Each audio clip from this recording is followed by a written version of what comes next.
untuk boleh menghampiri hadirat-Mu yang kudus pada malam ini. Pada malam Pasion yang pertama ini, kami ingin mengenang kembali jalan salib yang Engkau telah lalui ketika Engkau berada di tengah-tengah dunia ini. Engkau telah menanggung banyak derita dan sengsara. Bahkan Engkau rela mati disalibkan demi kasih-Mu kepada dunia ini. Terpujilah Engkau ya Tuhan. Pimpin dan berkatilah kami dalam ibadah malam Pasion yang pertama ini. Dari awal dan sampai pada akhirnya. Engkau kiranya yang senantiasa hadir di tengah-tengah kami dan memberkati kami. Terpujilah Engkau ya Tuhan. Di dalam dan demi Yesus Kristus kami berdoa dan kami mengucapkan syukur kepadamu. Amin.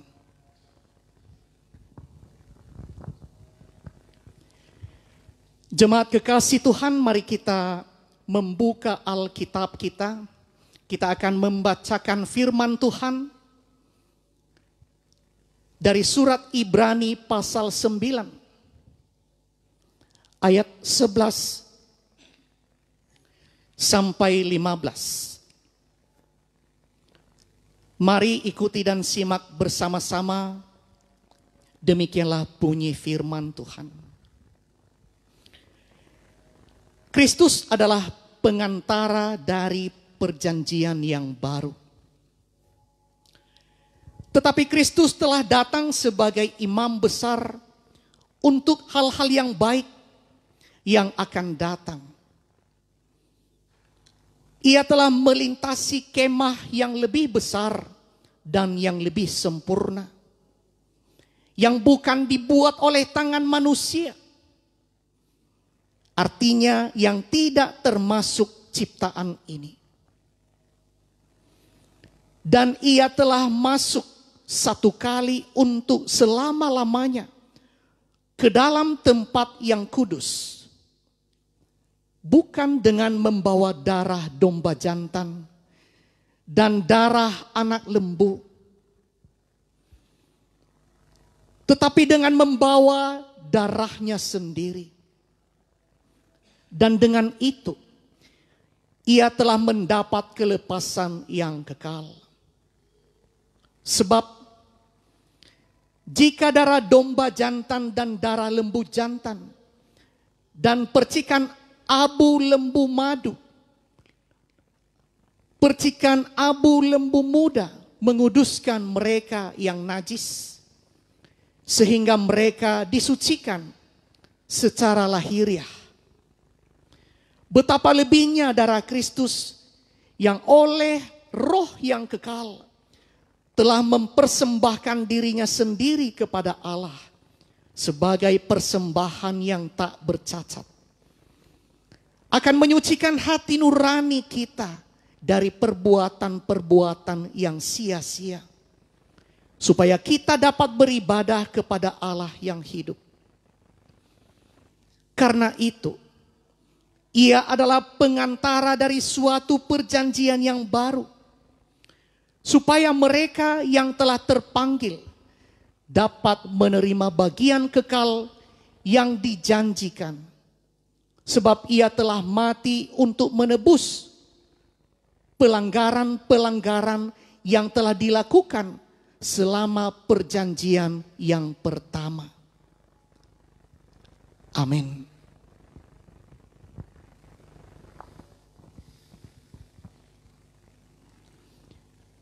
Mari kita menyambut pemberitaan firman Tuhan dengan memuliakan Tuhan dari nyanyian rohani Metodis nomor 78. Suaramu kudengar.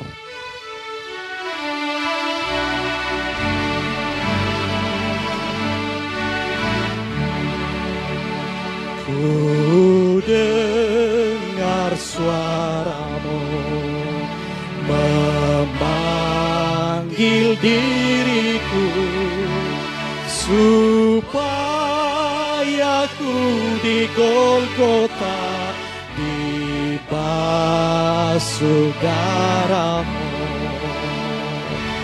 Aku datanglah padamu Tuhan,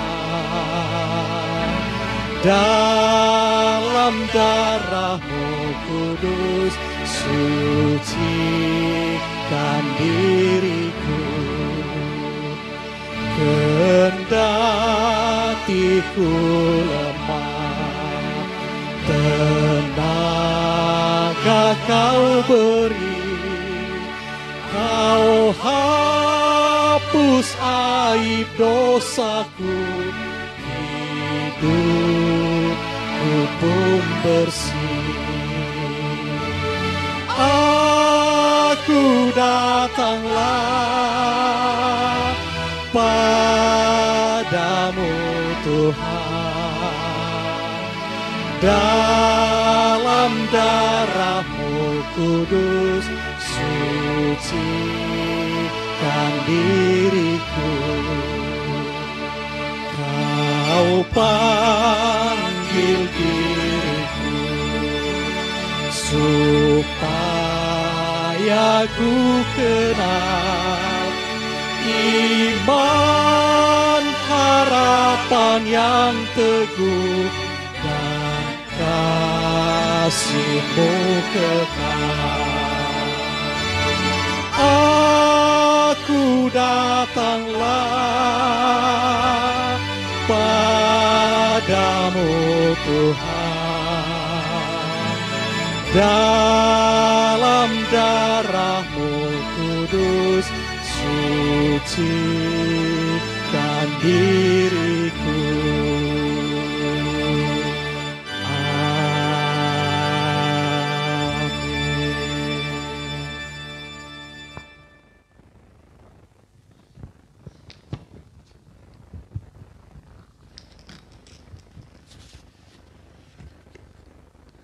Shalom, kita bersatu dalam doa. Bapa kami yang ada di dalam surga, hari ini kami sangat bersyukur, sekalipun dalam situasi bahwa kami harus dikarantina di rumah kami masing-masing, tapi tetap ada kegerakan di hati anak-anak Tuhan untuk mengikuti ibadah malam Pasyun ini. Ibadah yang menjadi peringatan akan perjalanan penderitaan Tuhan Yesus.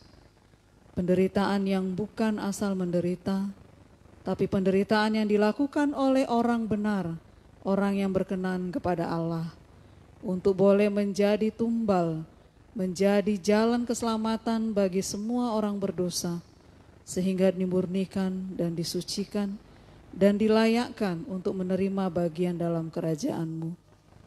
Melalui salah seorang perempuan, kami akan belajar sesuatu tentang memberikan yang terbaik kepada Tuhan, bukan dengan pertimbangan duniawi, tapi dengan pertimbangan kekal, bahwa jiwa ini perlu untuk disegarkan, bahwa jiwa ini rindu dan haus untuk kenal dan dekat dengan Tuhan.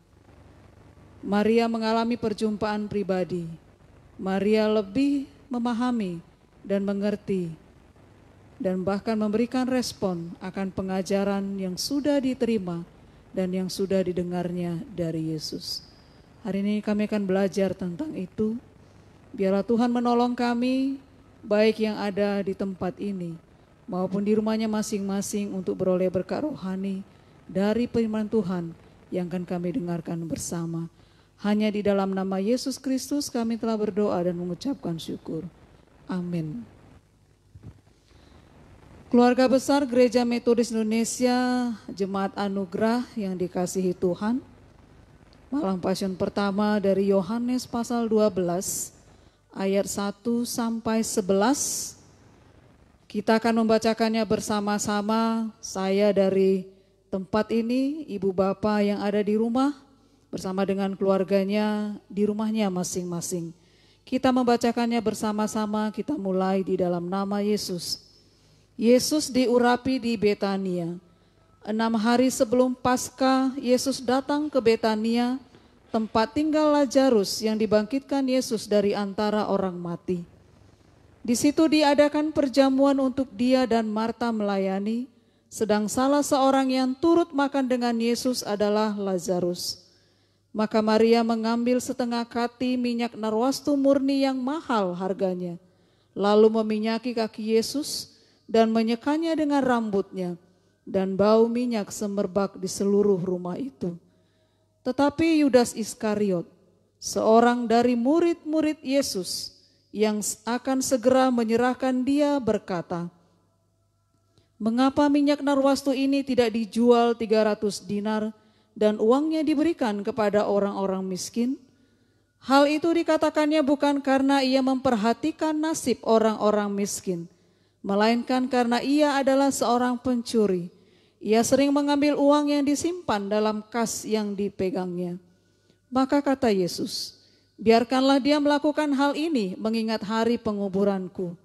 Karena orang-orang miskin selalu ada pada kamu, tetapi aku tidak akan selalu ada pada kamu." Sejumlah besar orang Yahudi mendengar bahwa Yesus ada di sana dan mereka datang bukan hanya karena Yesus, melainkan juga untuk melihat Lazarus yang telah dibangkitkannya dari antara orang mati. Lalu imam-imam kepala bermufakat untuk membunuh Lazarus juga, sebab karena dia banyak orang Yahudi meninggalkan mereka dan percaya kepada Yesus.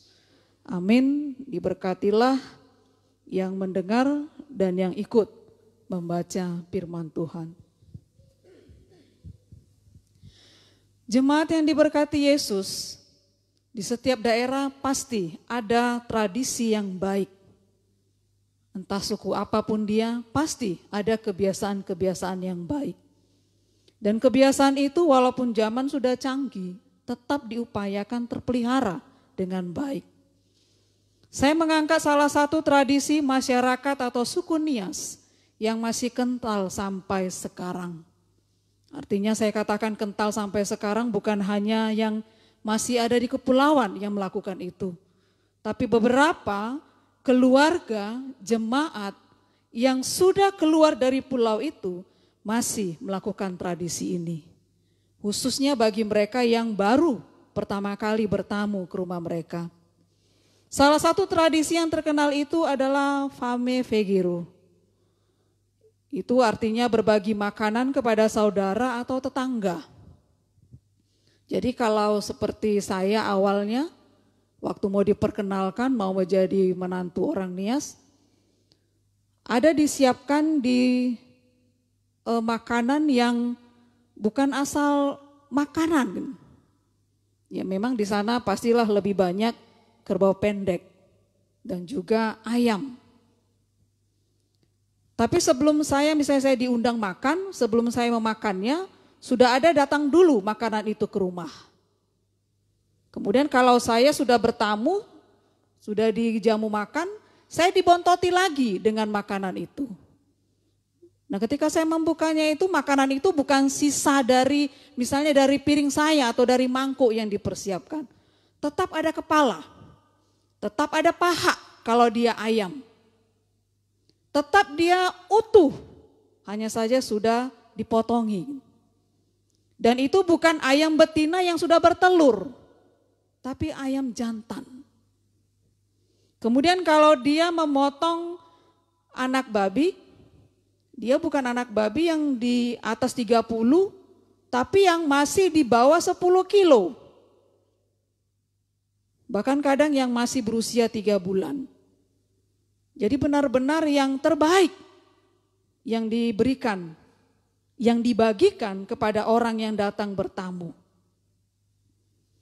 Bahkan ketika melayani di Kepulauan Nias, ketika mengunjungi rumah jemaat, kita dibekali dengan anak babi, dikasih lagi uang untuk membeli makanan anak babi itu.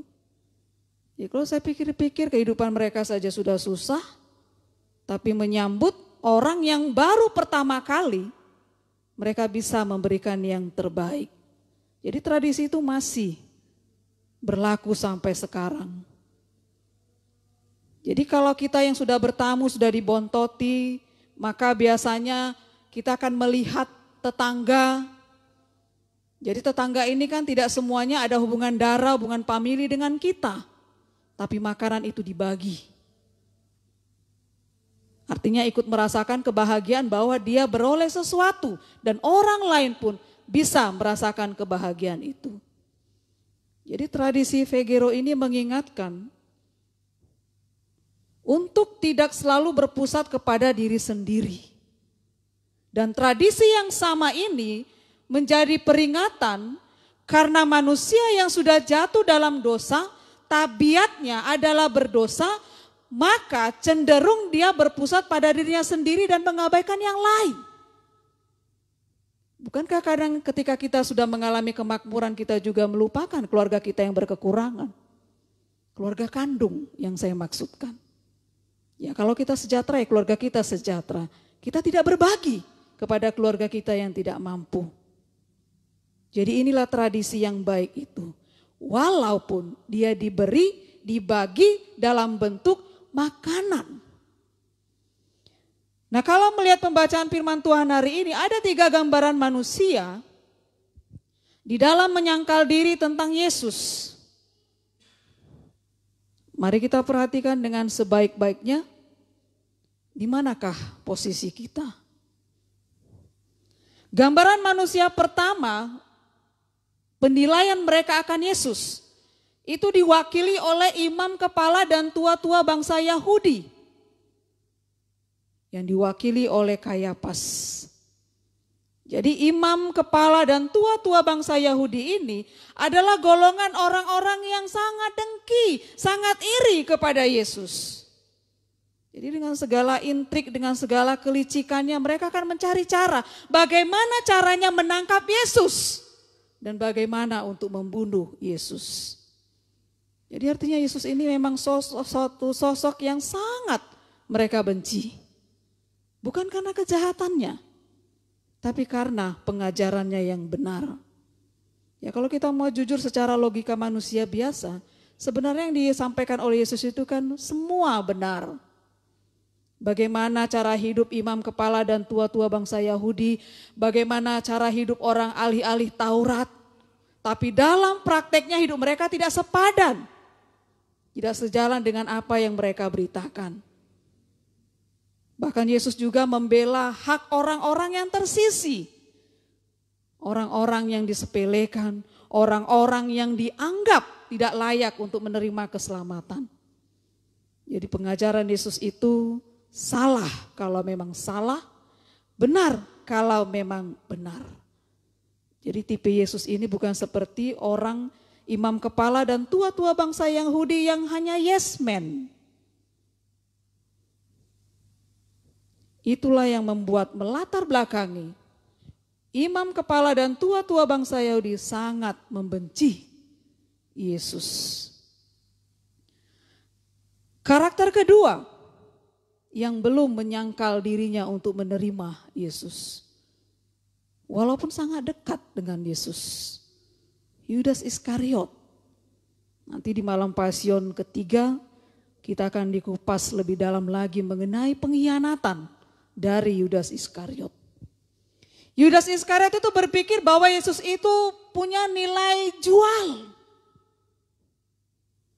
Nama Yesus bisa dijadikannya sebagai lahan bisnis secara rohani. Dia pergi kepada para imam dan menanyakan apakah yang akan dia dapatkan kalau dia bisa menyerahkan Yesus kepada orang-orang yang membenci dia. Jadi karena diiming-imingi dengan uang,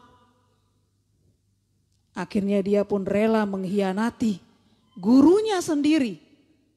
Orang yang selama ini dia saksikan, memberikan pengajaran yang baik, dan yang juga melakukan mujizat tanpa dibayar oleh orang yang sudah menerima kesembuhan.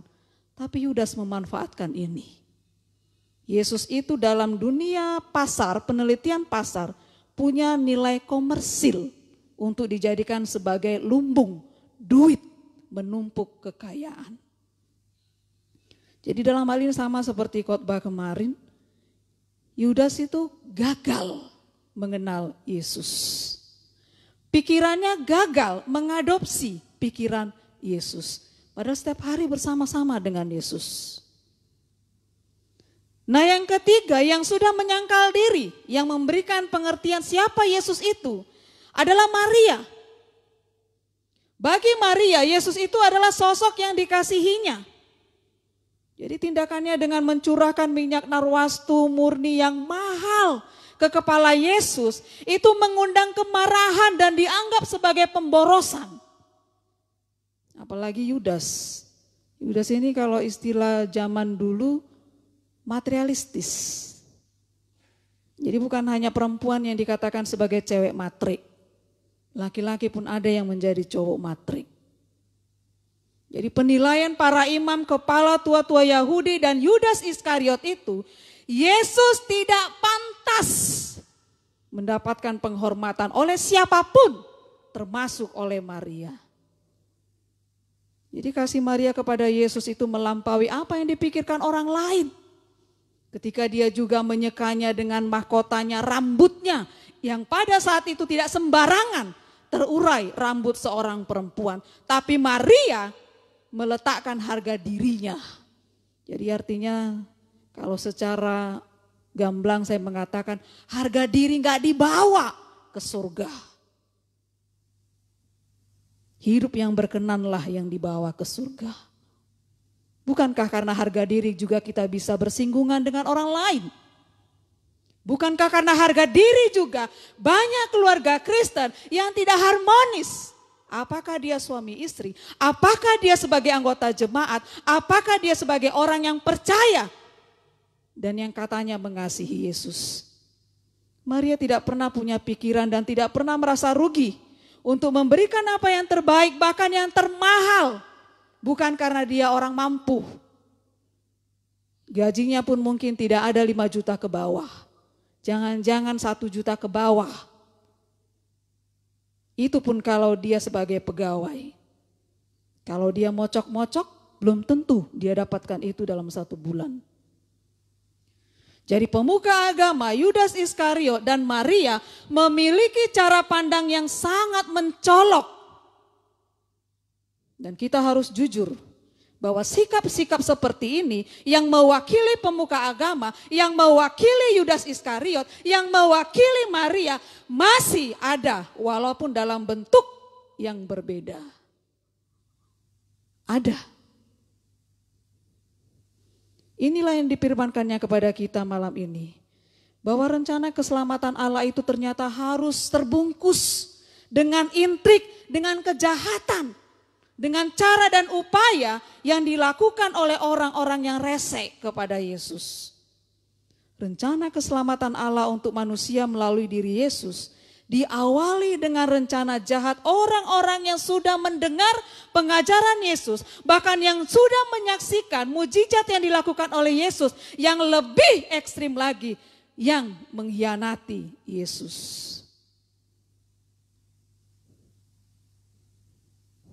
Mereka yang tidak begitu kenal dengan Yesus pun bisa ikut-ikutan membenci dan menolak Yesus. Nah malam ini melalui malam pasien pertama tema kita adalah menyangkal diri dengan minyak narwastu. Menyangkal diri berarti mematikan ego, mematikan harga diri sesuai dengan konteksnya Maria dari Betania ini. Jadi ada perbedaan antara orang-orang yang sungguh-sungguh mengasihi Yesus, artinya orang yang sudah menyangkal dirinya, dengan orang yang tidak sungguh-sungguh mengasihi Yesus. Dalam hal ini yang tidak dan belum menyangkal diri. Orang yang sudah menyangkal diri, dia akan terdorong untuk memberi. Jadi gak ada kamusnya rugi. Tidak ada dia perhitungkan laba, tidak ada dia perhitungkan saldo, tidak ada dia perhitungkan kredit. Tidak ada dia perhitungkan minus. Tapi justru dia terdorong dengan sendirinya untuk memberi. Inilah gambaran orang-orang yang sudah menyangkal diri. Orang yang tidak menyangkal diri sebaliknya cenderung menuntut untuk menerima bila perlu mendapatkan keuntungan. Jadi inilah yang dilakukan oleh Yudas Iskariot.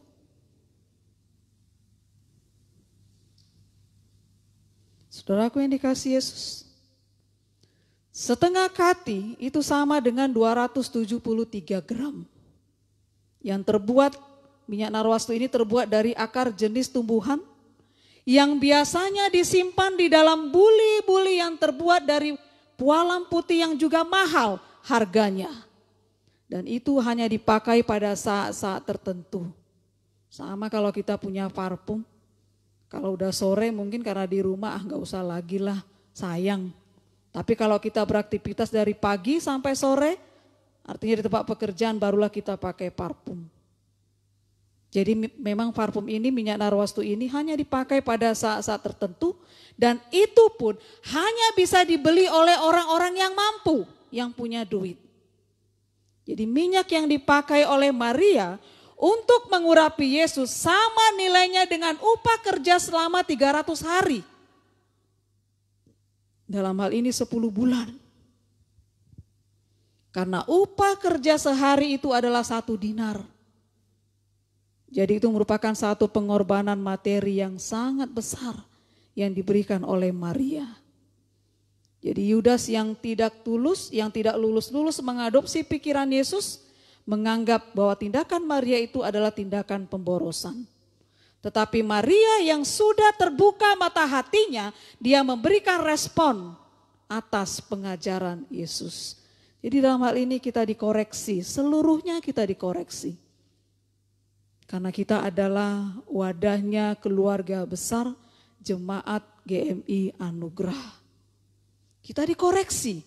Terlepas apakah kita itu adalah hamba Tuhan, terlepas apakah kita itu adalah pelayan, terlepas apakah kita itu jemaat, kita dikoreksi. Seandainya pada saat itu kita ada di situasi dan kondisi itu, apa pendapat kita sama dengan orang-orang yang mendengar dan menyaksikan itu? Apakah pendapat kita sama memakai rumus untung rugi bagi pekerjaan Tuhan? Jadi jika seseorang menyadari keberdosaannya dan memahami anugerah Kristus yang telah mati, maka pasti tidak akan ada perasaan bahwa apa yang dikasihkannya itu terlalu besar. Orang yang menyadari keberdosaannya dan yang memahami anugerah Allah tidak akan mempunyai perasaan bahwa apa yang dia berikan kepada gereja itu terlalu enak. Artinya ada kesan tetap untung dan rugi. Tapi karena menyadari bahwa semua yang dilakukan itu adalah anugerah, tidak ada pertimbangan apakah itu mahal atau besar untuk dipersembahkan kepada Kristus. Kita bisa membacanya nanti dalam Mazmur 116. Dengan apakah ku balas segala kebaikan Tuhan? Kalau berbicara secara jasmani, secara duniawi, dalam hitungan angka berbagi berarti mengurangi. Kalau seperti ini misalnya diadakan ibadah malam pasion, setelah kemarin dalam ibadah minggu ada pengurangan karena persembahan, malam ini juga ada. Yang kedua, ketiga, keempat juga ada. Berarti pemikiran kita belum menjadi orang yang sudah menyangkal diri. Karena kita hanya melihat untung rugi, besar kecil, mahal atau murahan, maka tidak ada keinginan untuk memberi. Memang yang kita bagi itu adalah angka. Yang kita dapatkan adalah mutu. Mutu dalam arti kualitas iman yang tidak terbeli dengan angka. Kalaulah seandainya hari ini Yesus mengatakan kepada kita, bayar tetesan darah karena dosamu, karena dosa kita. Apakah kita akan sanggup membayarnya dengan darah? Karena pasti pertimbangan kita sudah banyak. Suamiku masih ada, istriku masih ada, anak-anakku masih kecil, keluargaku masih memerlukanku, dan lain sebagainya. Jadi memberi perhatian kepada pekerjaan Kristus harus menjadi panggilan manusia-manusia unggulan. Manusia-manusia yang tidak hanya melihat dirinya, tapi melihat sekitarnya. Dan inilah yang dimiliki oleh Maria. Saudaraku yang dikasihi Yesus, di antara banyak orang pada saat itu, Maria lah satu-satunya orang yang mengerti dan percaya bahwa kematian Yesus akan tiba. Dan karena Maria lah yang mengerti dan percaya, itu alasannya mengapa dia mengurapi Yesus, karena Yesus masih hidup. Jadi gak ada gunanya lagi mengurapi Yesus kalau sudah mati. Ibarat kita memberikan kuburan, membangun kuburan yang cantik. Ketika orang tua, orang yang kita kasihi sudah mati. Tapi ketika dia hidup kita melawan. Kita memberontak, bahkan kita mengutuk kepada mereka. Jadi Maria sadar betul bahwa ketika Yesus masih hidup, itulah kesempatan kepadanya untuk menunjukkan kasih dan hormatnya kepada Yesus. Di antara ketidakpedulian akan penderitaan Yesus, Maria justru orang pertama yang peduli, yang peka, yang sensitif, yang empati terhadap penderitaan Yesus. Jadi dua hal yang kita renungkan dari malam Pasion pertama ini. Yang pertama, penderitaan dan kematian Yesus untuk menggenapi karya keselamatan dari Tuhan. Itu adalah cara yang unik. Cara yang sebenarnya tidak lazim. Bahkan juga dihina oleh beberapa kepercayaan. Bahkan juga oleh dunia. Bahkan ada yang mentertawakannya. Seperti bodoh mati untuk orang lain. Tapi itu adalah fakta dari sejarah yang sudah membuktikan. Bahwa Tuhan menggunakan jalan penderitaan dan kematian untuk menyatakan kekuatan sebagai kasih yang terbesar dan yang teragung. Yang menjadi jalan keselamatan bagi orang percaya. Nah yang kedua, di minggu-minggu sengsara seperti minggu semalam, dalam minggu Palmarum, yang diikuti dengan malam ini dan 4 malam ke depan, sampai Paskah, Jumat Agung dan Paskah, hari ini kita diajak untuk mengoreksi hati kita. Apakah kita seperti orang-orang yang membenci Yesus, terobsesi untuk kepentingan diri sendiri? Atau kita seperti Maria, mau belajar menjadi seperti Maria yang menunjukkan kasihnya tanpa memperhitungkan untung rugi? Ya kalau secara jasmani pastilah gak ada orang yang mau rugi. Tapi Maria sudah mengajari kita malam ini.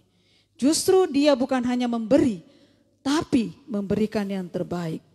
Memberi yang terbaik itu adalah perintah dari Allah.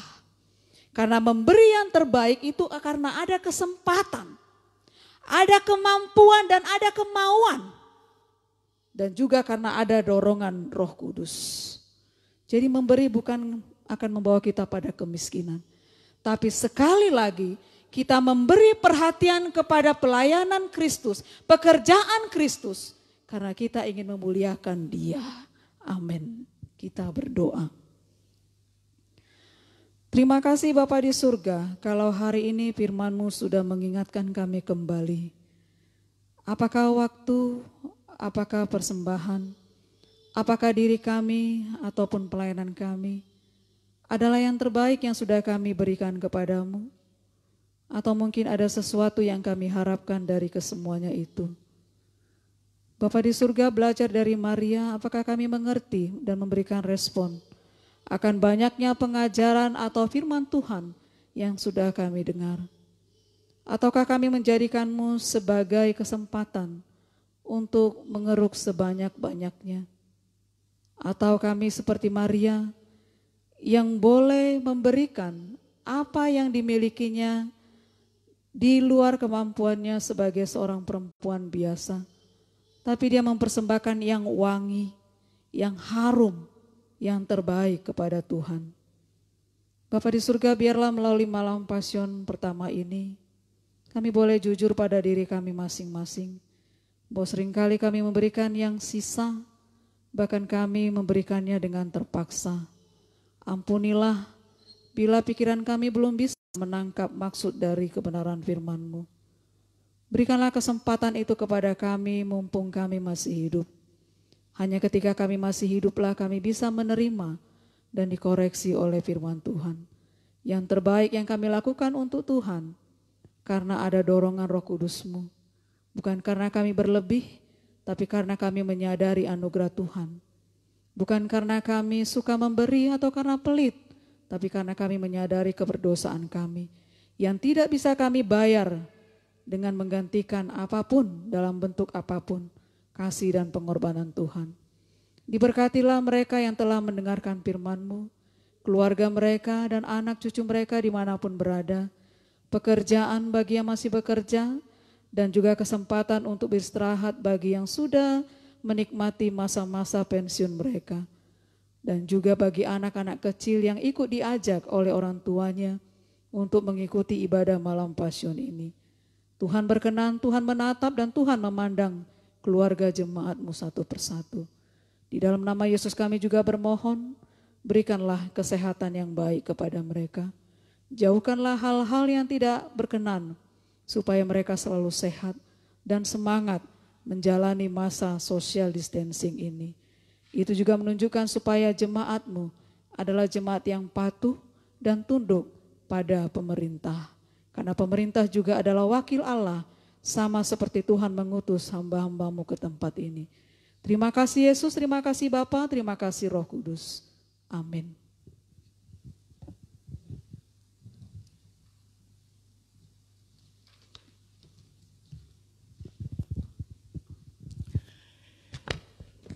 Jemaat yang dikasihi Tuhan, mari kita bersama-sama meresponi firman Tuhan yang telah kita dengarkan pada malam ini. Dengan bernyanyi memuliakan Tuhan dari nyanyian rohani Metodis nomor 186, Jiwa Raga Kubaktikan, sambil kita mengumpulkan persembahan kepada Tuhan.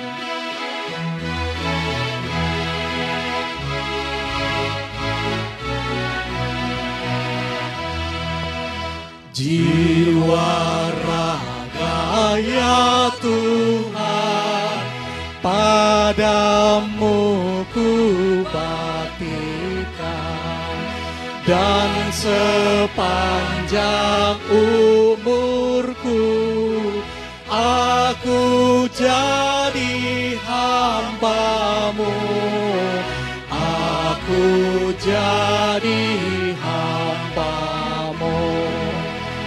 Ku abdikan hartaku, waktu juga bagi-Mu, akal dan kepandaian gunakanlah ya Tuhan, gunakanlah ya Tuhan. Ku serahkan hatiku, karena itu milik-Mu. Bertahtalah dalamnya, memerintah selamanya, memerintah selamanya. Amin.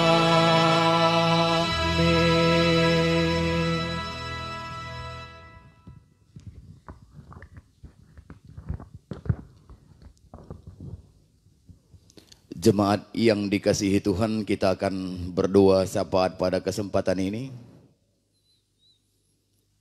Yang pertama kita akan berdoa agar kuasa Tuhan dicurahkan dalam ibadah Pasion. Baik ibadah Pasion yang pertama, kedua, ketiga, dan keempat. Yang kedua kita akan berdoa agar para hamba Tuhan, majelis, para LS dan CLS, dan seluruh jemaat mengalami perjumpaan pribadi dengan Yesus Kristus Tuhan kita. Dan yang ketiga kita juga berdoa agar jemaat boleh belajar dari Maria, Bagaimana ia mewujudkan kasih yang nyata kepada Tuhan Yesus dalam keadaan yang terbatas pada saat ini. Dan kita juga berdoa untuk kehidupan kita setiap pribadi, dalam keluarga, dan juga dalam situasi karantina pada saat ini. Dan kita doakan agar bumi ini, bangsa kita, daerah kita boleh menjalani masa-masa sulit ini dengan pertolongan Tuhan. Terutama para medis untuk senantiasa dimampukan Tuhan dan diberikan kekuatan kesehatan dalam pelayanan penanganan COVID-19 yang sedang mewabah. Mari kita berdoa. Ya Tuhan, Bapa kami yang di sorga, Yesus Kristus pemilik hidup, Kepala Gereja Allah Bapa kami, yang kepadamu kami menaikkan segala doa kerinduan kami,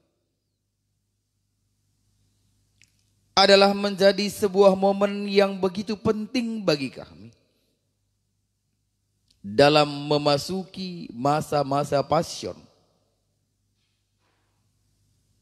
Dan pada malam hari ini kami dalam ibadah passion yang pertama, kami boleh Tuhan untuk merenungkan dari firman-Mu yang telah disampaikan kepada kami, agar kami memberikan yang terbaik, menunjukkan kasih kami kepada Tuhan, dan bukan hitung-hitungan untung dan rugi dalam pekerjaan Tuhan. Maka biarlah kuasa Tuhan Engkau curahkan kepada kami ya Bapa, yang walaupun dalam keterbatasan kami dapat melakukan ibadah dengan seluruh jemaat Tuhan di tempat mereka masing-masing. Namun kami percaya Roh Allah akan senantiasa memperlengkapi, memberkati dalam setiap hati sanubari, setiap pribadi dan setiap keluarga dimanapun berada. Sehingga boleh memaknai ibadah malam passion yang pertama ini Bapa, dengan menunjukkan kasih kepada Kristus. Seperti firman-Mu katakan, apapun yang engkau perbuat, perbuatlah seperti kepada Tuhan. Ya Bapa Sorgawi, Yesus Kristus Tuhan kami yang kami muliakan. Kami juga mau berdoa pada saat ini Bapa untuk seluruh para hamba Tuhan yang Tuhan telah utus untuk melayani di gereja-Mu GMI Anugerah Jalan Madong Lubis nomor 9.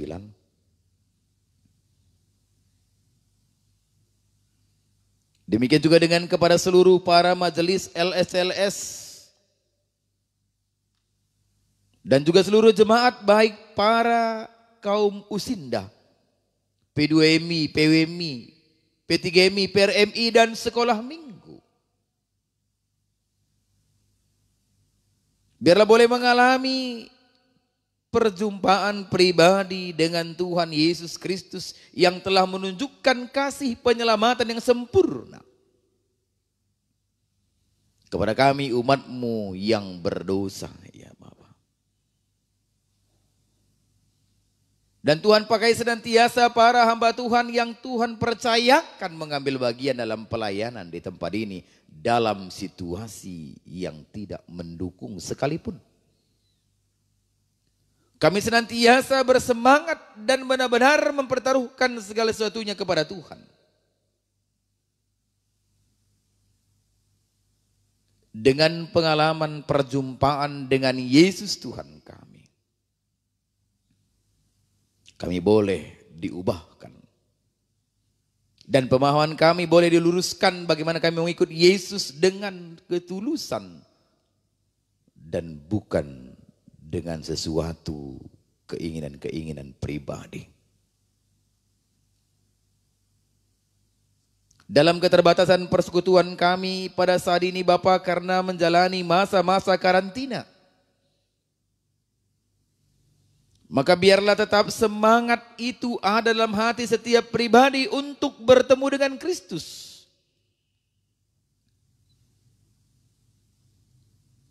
Dan juga kami boleh untuk merenung bagaimana karya pekerjaan pelayanan yang Tuhan Yesus lakukan. Semasa pengalaman 3,5 tahun kebersamaan dengan para murid-murid Kristus. Kamilah murid-Mu saat ini ya Bapa di sorga. Dalam zaman ini dengan tantangan-tantangan yang kompleks, maka biarlah kami senantiasa memiliki sebuah pengharapan bahwa Tuhan akan memakai kami secara luar biasa dalam perjalanan hidup. Sesulit apapun Tuhan tidak akan pernah meninggalkan kami. Ya Yesus Tuhan kami juga berdoa pada saat ini agar seluruh jemaat boleh belajar dari apa yang telah dilakukan oleh Maria, yang telah menyangkal dirinya, merendahkan dirinya, memberikan yang terbaik, yang paling harum kepada Tuhan. Yang walaupun di dalam perbuatannya itu dia tidak mengerti apa yang dilakukan, tetapi menjadi sebuah pelambangan, mewujud nyatakan, menyempurnakan rencana Allah, menggenapi apa yang telah dinubuatkan tentang karya penyelamatan Yesus Kristus untuk kami manusia yang berdosa.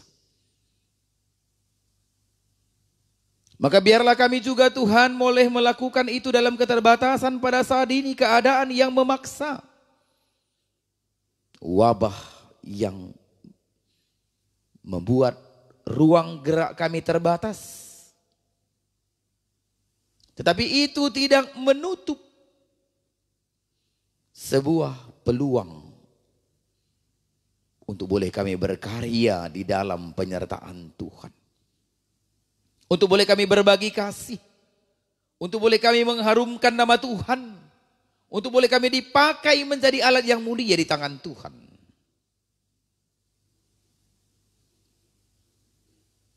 Pimpin seluruh jemaat Tuhan. Jemaat Gemi Anugerah Jalan Madong Lubis nomor 9. Untuk menjadi berkat bagi sesama. Dalam keterbatasan waktu. Dalam karantina yang sedang berlangsung. Tetapi senantiasa menjadi berkat bagi banyak orang dan menjadi kemuliaan bagi nama Tuhan.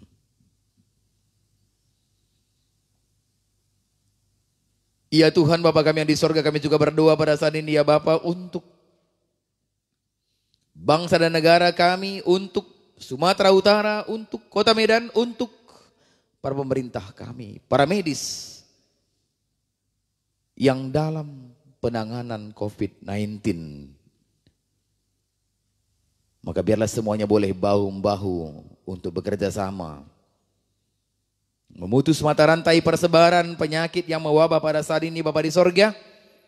Terutama para medis yang menjadi front terdepan di dalam menangani orang-orang yang terjangkit virus corona pada saat ini. Kami percaya kalau tangan Tuhan sedang berkarya tengah-tengah hidup kami dan memakai seluruh jemaat Tuhan,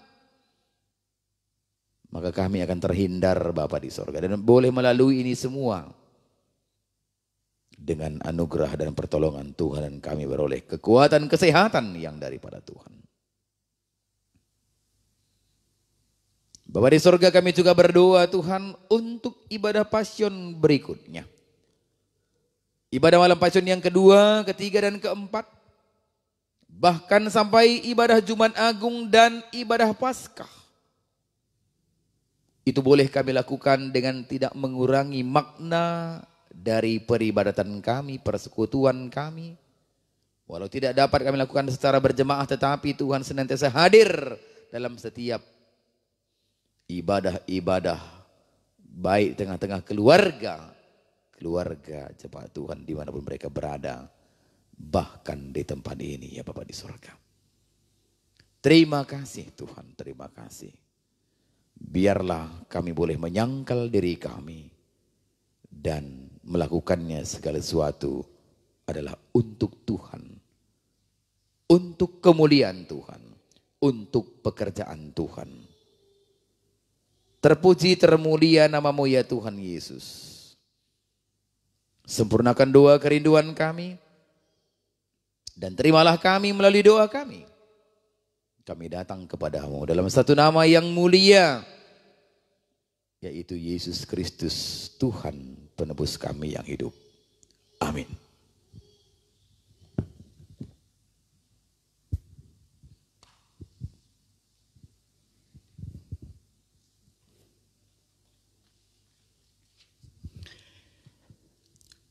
Jemaat yang dikasihi Tuhan, mari kita bersama-sama berdoa dengan doa yang diajarkan oleh Tuhan Yesus kepada murid-muridnya, doa Bapa kami. Kita berdoa. Bapa kami yang di sorga, dikuduskanlah namamu. Datanglah kerajaan-Mu, jadilah kehendak-Mu di bumi seperti di sorga. Berikanlah kami pada hari ini makanan kami yang secukupnya, dan ampunilah kami akan kesalahan kami, seperti kami juga mengampuni orang yang bersalah kepada kami. Dan janganlah membawa kami ke dalam pencobaan, tetapi lepaskanlah kami dari yang jahat. Karena Engkaulah yang empunya kerajaan dan kuasa dan kemuliaan sampai selama-lamanya. Amin. Kepada Allah beri puji. Kepada Allah beri puji, serta kepada Al-Masih, Rohul Kudus muliakan, berkuasa dan berkasihan. Amin.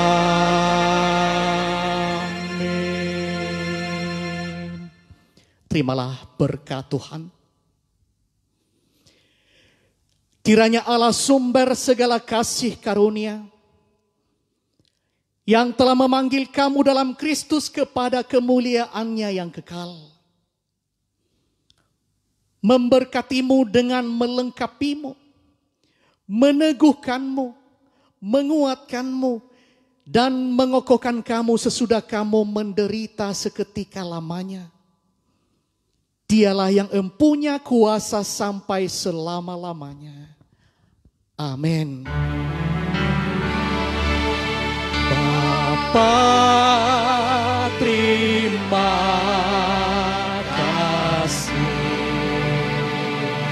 Bapa, terima kasih. Bapa di dalam surga, ku berterima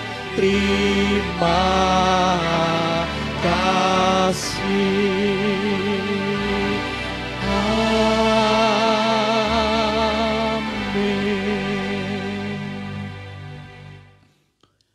Mari kita kembali bersaat teduh sejenak, mengucapkan syukur kepada Tuhan atas segala berkat-Nya kepada kita dalam melaksanakan ibadah malam Pasion pertama malam ini.